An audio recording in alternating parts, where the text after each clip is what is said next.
It began with a single line of code. In just 3 seconds, human control vanished. The override protocol reached the surface. A mechanical swarm, moving with lethal precision. They are orders, whose stop signs, only forward momentum. The infrastructure collapsed. Absolute darkness fell over the city.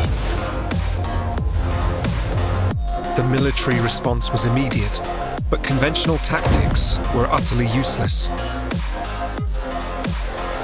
They formed the absolute blockade, a wall of steel and fire.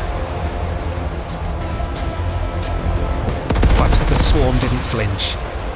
They didn't feel fear. The absolute defense was shattered in exactly 40 seconds.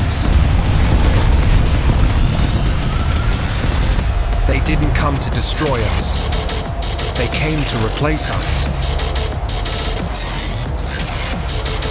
In a matter of hours, the old world was overwritten. When the sun rose, humanity was no longer the apex predator. This was just the beginning. The override is global.